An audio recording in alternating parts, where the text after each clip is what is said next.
اوس بل آپشن دی د پیمنټس. د پیمنټس مختلف آپشنز دي لکه بای ډیفالټ چې پکې دي اوس په دې کې 3 اویلیبل دي. یو په کیش آن ډیلیوري، یو چیک پیمنټس او یو ډایرکټ بینک ټرانسفر. که زه کیش آن ډیلیوري انیبل کوم نو چې کله دته پروډکټ ډیلیور شي نو دی به ماته هغه پیمنټ وکړي. بیا د هغې لپاره مختلف پروسیجرز دي، ډیفرنټ ډیلیوري سرویسز دي چې هغو سره بیا تاسو خبرې وکړئ، هغو کیش وصولوي د ډیلیوري باندې. بینک ټرانسفر هم دی چې دی به اول لکه بینک ته ټرانسفر وکړي ستاسو او بیا به د هغې دغه وکړي کم سیټینګ چې دی بینک ټرانسفر به وکړي، د هغې نه پس تاسو بیا پروډکټ هغه ته سیل کولی شئ. بیا په دې کې کیش آن ډیلیوري که په سیټ اپ باندې زه کلیک کړم نو دی به ماته لیکي د دې آپشن ښیي، کم ټکسټ چې لیکلی شوی دی ټکسټ به ورته ښیي، ډسکریپشن به یې ښیي او انسټرکشن چې دی هغه انسټرکشن به کې هغه به کې تاسو دغه کولی شئ. بیا لیکي شپینګ میتھډ دی چې کم شپینګ میتھډ په دې کې د دې لپاره اویلیبل دي. ټیک شوه. بیا د دې کې څه چینجز تاسو وکړئ نو سیو کولی هم شئ. دغه شانتې لکه اوس که د بینک ته آپشن چې دی منیج زه ووهم بینک ټرانسفر. د بینک ټرانسفر دپاره زه مختلف آپشن د هغې ډیټیل به ښیي چې دې بینک ته ټرانسفر کوي. انسټرکشن که ورته تاسو دا ورکولی شئ چې د هغې پروسیجر به صحیح.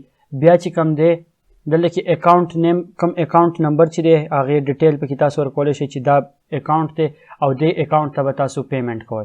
نو هغه آپشنز پکې هم تاسو دلته کې ورکولی شئ او د هغې نه پس چینجز سیو کړئ. نو چې کله ستاسو اکاونټ ته څوک پیمنټ وکړي تاسو ته پته وي چې پیمنټ وکړو، د هغې نه پس به بیا تاسو هغه ته پروډکټ شپ کولی شئ.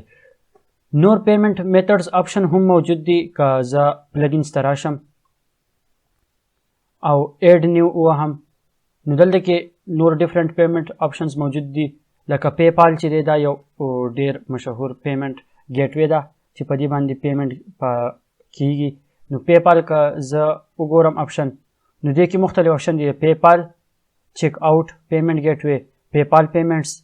نو که دا پی پال چیک آؤٹ پیمنټ ګیټ وی والا پلګین زه انسټال کړم نو د دې پلګین خاصیت دا دی چې د چیک آؤٹ په ټایم کې په پی پال باندې پیمنټ ایکسپټ کوي. نو چې چا پی پال اکاونټ په هغې هم پیمنټ ایکسپټ کیږي او بیا په دې کې کریډټ کارډ او ډیبټ کارډ هم ایکسپټ کیږي او د هغه ایډمن پی پال اکاونټ ته ځي. نو چې دا پلګین ما انسټال کو او اکټیویټ مې کو او اوس زه د WooCommerce سیټینګ ته راشم، WooCommerce سیټینګ او په هغې کې زه پیمنټس سیټینګ ته راړ شم. بیا نو په هغې کې به ماته اوس د پی پال آپشن هم اویلیبل وي.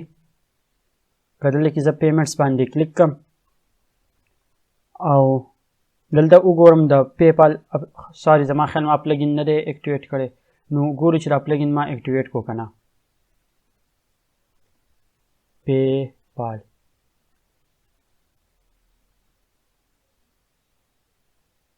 پال چې دی زما خیال دی زما په ویب سایټ باندې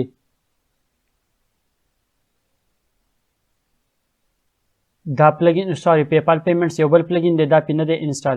نو زه به د پی پال پیمنټس دا پلګین هم د دې سره انسټال کړم، هغه ما مس کو. ایډ نیو به زه ووهم، د دې ځای نه به دا زه کاپي کړم او دلته کې به پی پال پیمنټس سرچ کړم چې دلته کې ورډپریس کې هغه موجود دی که نه. پی پال WooCommerce پی پال پیمنټس که دا زه انسټال کړم او اوسې د دې نه پس دا زه بیا اکټیویټ کړم او ریفریش کړم نو بیا به یې ګورو چې څه انسټال شو. اوس یې اکټیویټ کوم، ما ته دلته کې یو ایرر ښیي. نو اوس دا ایرر پته نه لګي چې دا د پلګین کې څه بګ دی د هغې د لاسه ښیي او یا زه په لوکل هوسټ یم د دې د لاسه ښیي. نو که تاسو انسټالوئ نو امید لرم چې تاسو ته پکې دا مسله را نشي او دا تاسو اکټیویټ کولی شئ. نو چې تاسو اکټیویټ کړئ دې نه پس بیا تاسو ته پی پال آپشن هم دلته کې اویلیبل وي، هغه به تاسو یوز کولی شئ. نو که د دې ډیمو دپاره دلته کې ماته اوس آپشن نه ښیي هغه به تاسو انیبل کړئ او د پی پال به ورسره کنیکټ کړئ. دې لپاره که زه تاسو ته یو ډیمو وښیم د یو سایټ ګورم چې ما سره کوم سایټ اویلیبل دی. د دې لپاره ما یو ډیمو چیک آؤټ په دې یو سایټ باندې وکړو، ګلوټن فری کارټ.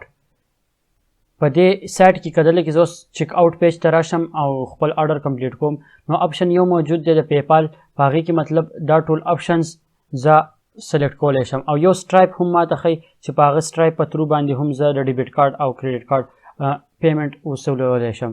نو چې دا ما سلیکټ کو پروسیډ ټو پیپال وهم نو هلته کې زه خپل کارډ هم یا یوز کولی شم، ماسټر کارډ، ویزا کارډ، او یا که زما پیپال اکاونټ نو هغه هم زه یوز کولی شم. نو دغه شان چې تاسو دلته کې ایډ کوئ هغه اپشن به پکې هم راشي. په نیکسټ ویډیو کې او پسې بیا موږ یو څو نور پیمنټ میتھډز ایکسپلور کوو چې نور پیمنټس میتھډز څه اویلیبل دي.